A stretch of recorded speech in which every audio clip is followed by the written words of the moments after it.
So this set of notes is going to cover Napoleon Bonaparte, who emerged at the end of the French Revolution. So make sure that you are jotting down notes whenever you put the information that you find pertinent, and reach out if you have any questions.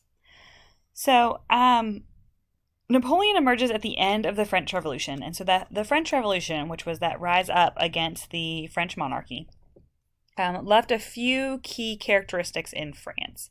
The first one is this idea of a secular society. A secular society is a shift away from religious control. If you remember from the French Revolution, there was the estate system, the three social levels, social classes in France, and one of those was the clergy. So the church was a major player in French culture, and the French Revolution was partially a rebellion against the Catholic Church's role in French government. So it's going to focus on anything really that isn't religion. There's also going to be a rise of nationalism, of pride in your country, as well as the concepts of democratic ideas. Remember that the American Revolution has happened, the French Revolution has happened, this pushback against absolute monarchies, the ideals of the Enlightenment with Locke and Rousseau and Montesquieu, including things like universal voting rights, which is also an Industrial Revolution era battle cry, as well as Republican governments. Remember that means representative, not the Democrats and the Republican parties of the United States and the modern world.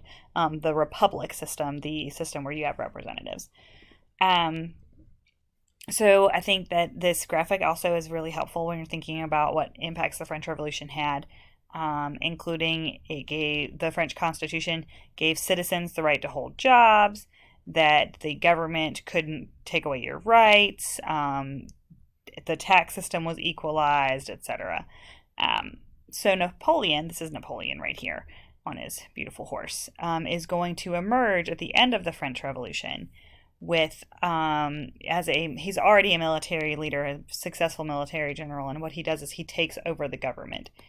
A coup d'etat is a government takeover, generally by the military. So he took over the government from the Committee of Public Safety and ultimately proclaimed himself the Emperor of France and removed the democratic system from play. So you can see that he's crowned, and he looks very, very similar to like pictures of Roman emperors, but also dressed as a French king that they just fought against. But he's proclaiming himself the universal individual leader of France. He then fights a series of wars called the Napoleonic Wars. And if you take a look at this map down here, let me see if I can get it to be a little bit bigger. The red line around all of Europe is the lands controlled by the French under Napoleon's rule. So you can see that he controlled nearly all of Europe, of the continental Europe. He either by himself or by placing some of his family members on the thrones of European countries. So his goal was to unite the entire continent of Europe under the rule of the French government, and ultimately it's a complete and massive failure. He marches his men across Europe, successfully winning and campaigning and doing really well. But he gets to Russia in the wintertime. And he was fairly cocky, fairly sure of himself. And he was convinced that the Russians were backwoods and inept and incapable, similar to how we talked about the westernization of Russia and how Europeans generally thought of Russians as incapable. But the Russians did several things in order to maintain their abilities, including the scorched earth policy. So one of the things that the Russians did is, as they were retreating, as they were backing further into Russia, they would burn all of the land. So they would burn the fields and they would burn the grain stores so that the French soldiers didn't have any food to live off of, which ultimately ends up being very successful for the Russians. And Napoleon marches back with a very small percentage of his army still intact, in defeat. But the Napoleonic rule is not all bad. He actually does a lot of things, including he issues the Napoleonic Code. This is a legal system that is implemented, all the way across Europe because of all the countries that he took over. And it does several things, including gives everyone equality regardless of their wealth. And he also promotes religious tolerance because if you think about like all of Europe, you already know that Europe is fiercely divided between Catholics and Protestants. And he is going to promote the tolerance of those differences in order for everyone to be united. He also gets rid of feudalism. He gets rid of the serf system. There's no more serfs. So that would be something to add into your grapes about your social structures.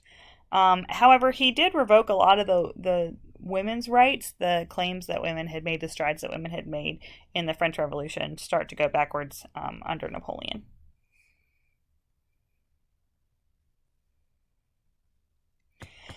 Additionally, he controls the economy. He puts in some full stops in order to stop the inflation that's happening in some of the European countries. He also helps to industrialize most of Europe under the same French economic system.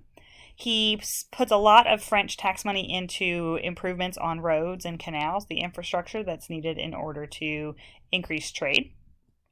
He creates public schools throughout all of Europe for the children of poor families. It goes hand in hand with the Industrial Revolution and the concepts of trying to get children out of the factories and into schools. And he opens up government positions to everyone, regardless of your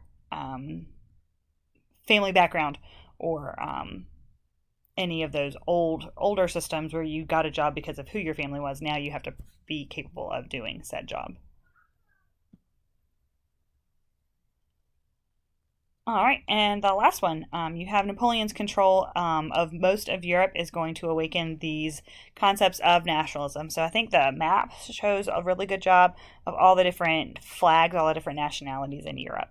And as he marches across Europe and controls those people under French rule, they're going to start uniting as Germans or as Austrians or as Polish people or etc., in an effort to unite and push back against the French system. So that's it. Well, I guess let me wrap up with what happens to Napoleon because I didn't really get into that at all. So what happens to Napoleon is when he comes back from Russia, he gets exiled. He gets exiled to an island in the Mediterranean, and then he comes back to power. He's still got enough popularity with the military that he is able to escape from captivity, and he's brought back, and he takes back over the government for a second time, and he rules for 100 days. And during that time period, he has his sights set on taking over the United Kingdom, which he did not take any attempts at while he was trying to get through continental Russia. And he fights against the British at the Battle of Waterloo, and it's a complete devastation as well. And with that defeat, the French exile him for a second time to a different island where he dies. He actually gets sick and he dies in captivity not long after he had been exiled. So that's it for Napoleon. Let me know if you have any questions.